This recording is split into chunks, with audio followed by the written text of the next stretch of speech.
Off tops, the one that I would 100% recommend, and that is the So you want to be in this Apple ecosystem, right? In 2021, but you're looking for the most affordable way to be able to get in. Well, lucky for you guys, man, I have you guys covered. I'm going to be showing you guys the perfect guide to set you guys straight. So let's go ahead and talk about it. All right, so let me put some of this stuff down because I only did that for the intro. So the first thing that will set you guys right in the Apple ecosystem that's affordable is the iPhone. Do I got it up right? All right, the iPhone. But before I actually get too deep into that, I want you guys right now, go ahead and comment down below how many likes are on this video at the time when you guys are watching it right now. And I got a surprise for you guys later on if you guys do so. Back to this iPhone, right? Now, I recommend you guys check out the iPhone 11. Now, this isn't the iPhone 11 right here, but the reason why I say the iPhone 11 is because the battery life on it was great. The camera on it is just as amazing as the iPhone 12, and you guys can scoop one up for just $599. But y'all remember when iPhones was hitting on a regular, that $1,000 price tag? Well, it seems like now times is changing for that. I'll be honest, it's not the latest and greatest, but literally it's the same quality as the iPhone 12 in my personal opinion. Now, the entire ecosystem all centers around the iPhone. So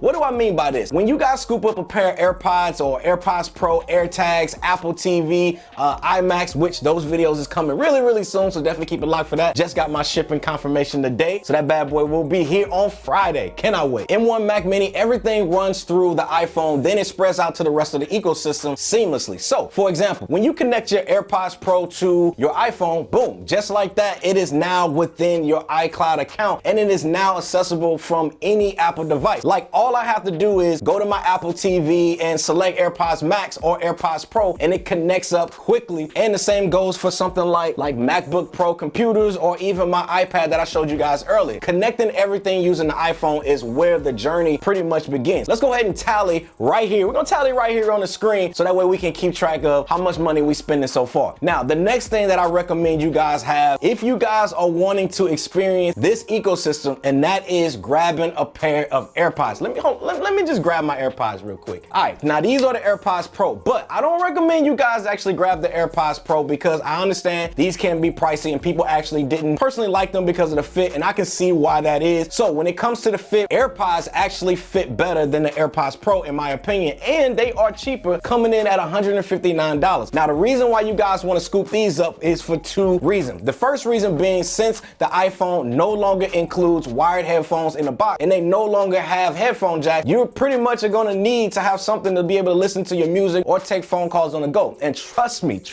there is nothing better than the AirPods when it comes to connecting them up to an iPhone or just any Apple product in the ecosystem. I'm not gonna lie to you guys, there are times where I've had connection issues with other Apple products if you guys have like multiple Apple products around you, but with the latest update with the AirPods and the AirPods Pro, they did fix that. Now that you guys have your iPhone, you got a pair of wireless earbuds, the next Apple product that really completes the trinity, and that is either an iMac, let me grab it, a MacBook Air, MacBook Pro, CKid. Why did you just list all of these? Well, because each one of these machines will get you what you guys need to get done, but each one also serves a different type of user, and I'm gonna be helping you guys in this video right now tell you what type of user you guys are and which one you guys should buy. Let's go ahead and start off with the iMac right now. I'll be doing a whole series about the M1 iMac videos that's gonna be coming here within the next few days, so definitely make sure you guys are sub for that. Hit that sub button. Now, the iMac are for those people, man, who want a machine that's gonna be just all in one, meaning you have the monitor, you have a keyboard, you have a computer, you have the mouse, you got the whole package in a single package product or whatever that comes in the box. It's gonna be for those people who like to have stationary places where you can just pretty much do all your web browsing at home, video and photo editing, building a business, whatever that may be, all from your home, and you don't really plan on being too mobile with this type of machine. The pricing for the iMac that I'm gonna recommend for you guys is not really affordable, but with the new M1 chip in it, I know it's gonna be a great machine since I'm already using that processor with the M1 Mac Mini, and that price is gonna put us at an additional $14.99 as far as the money, but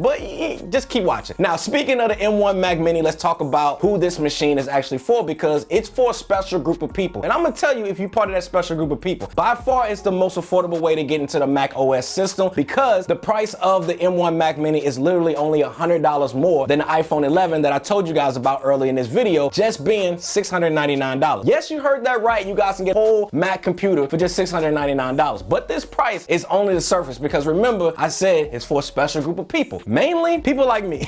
So the Mac Mini is only a computer, meaning that Apple does not give you a monitor, they don't give you a keyboard, and they don't give you a mouse to be able to operate this computer, meaning you guys are gonna still need to be able to buy these necessary accessories separate. Let's take a step back here real quick because some of you guys may already have a monitor, a keyboard, or a mouse or whatever sitting off to the side that you guys can be able to use. But if you don't, then I'll have some recommendations for you guys down in the description section below. And I also have a Mac Mini mount that is a plus. I mean, it's a must you gotta have. And I'll link that down in the description section below for you guys as well. The Mac Mini is gonna be for those people that want to be able to customize a mouse, keyboard, monitor that you would prefer outside of Apple accessories. And this is 100% me when it comes to something like this because, you know, I prefer to be able to customize it, but I do understand that that could come at an additional cost and it could get pricey if you're not being careful. Now, the next two things, I'm pretty much gonna group this together, and that is the MacBook Air and the MacBook Pro. Off tops, the one that I would 100% recommend if you're not into doing like heavy graphic design or video editing, but you can still do a little bit on there, and that is the MacBook Air, the M1 MacBook Air. For one, this machine is $999 for an entire M1 laptop. Or you're a heavy graphic design or video editor user, then I say you guys look at the M1 MacBook Pro 13-inch. Both of these machines are light in size and small and all of that, making it easy for being mobile and traveling with, which these are actually who these machines are built for, which is typically gonna cost you more because you gotta pay for that mobility, because as a person who uses a MacBook Pro and had the M1 MacBook Air, either one of these are gonna be perfect for you. You just need to know what type of user you're gonna be to know which one you need to buy. So if you are a person that prefers to be on the go and you need that mobility, then definitely make sure you guys check out either one of these options that I'll have for you guys down below. Now, to tie it all into the iPhone and the AirPods that I told you all about earlier, when it comes to music, files, papers, photos, videos, anything like that,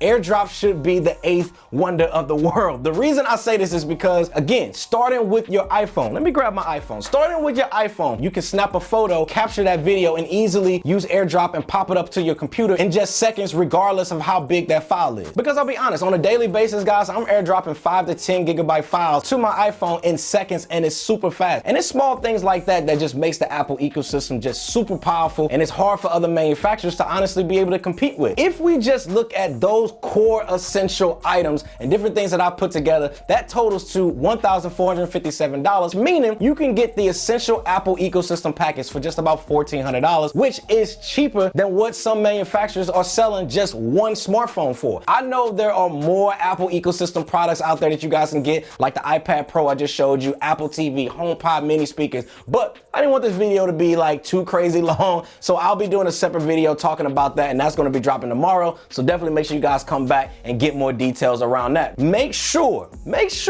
y'all tell me how many likes is on this video at the time of you guys are watching it. See y'all in the next one. Thanks for watching. Squad. Now, it's not a secret, I'm a huge fan of the M1 Mac Mini, although I've had a few struggles with it. I'm not gonna lie to you guys. You guys can check those out in the videos I have for you guys down below right after this one, of course. But what you didn't know is when you guys buy an M1 Mac Mini, the buying process don't just stop right there. There's a ton of other things that you guys need to be able to complete your M1 Mac Mini setup, and I'm about to tell you guys what they are, so let's go ahead and get started.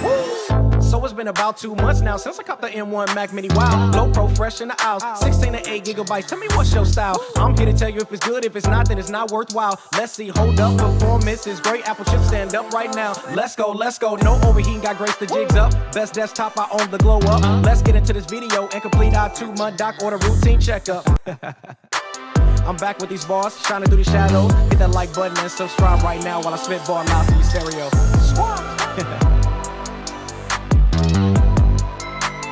Alright, so the very first thing you guys are gonna need right out of the gate is a monitor. But before I actually tell you guys which monitor that I would personally check out, I want you guys right now to go ahead and comment down below how many likes are on this video at the time of you guys are watching it, and I got a little something for you guys at the end of this video. Let's go ahead and get back to the monitor. Now, if you guys don't know, the Mac Mini is just the computer portion of the puzzle, meaning you guys still need something that's gonna be able to output to what you guys can actually see for you guys to be able to use it. Now, if you guys are curious on the monitors that I use, then I personally use a 34-inch curved monitor monitors. I'll link the model name right here on the screen as well as down in the description section below. I can't front. In the beginning, I had bought, the last gen version of these monitors, and I had to actually take them back twice for issues that I had with them. When I went back to the last time to Micro Center and I swapped them out, they had told me that LG had actually discontinued that model, so they went ahead and upgraded me to the newest models that I have, which those have been dope ever since. So much that I end up buying 3 of them. There's 2 over here, and you guys can see the one that's right here behind me. So shout out to Micro Center for hooking your boy up with that sweet little deal, but we gonna keep that one on the hush hush. They looked out for your boy. But they ain't a sponsor of this video, but Micro Center, I'm just saying, if y'all want to sponsor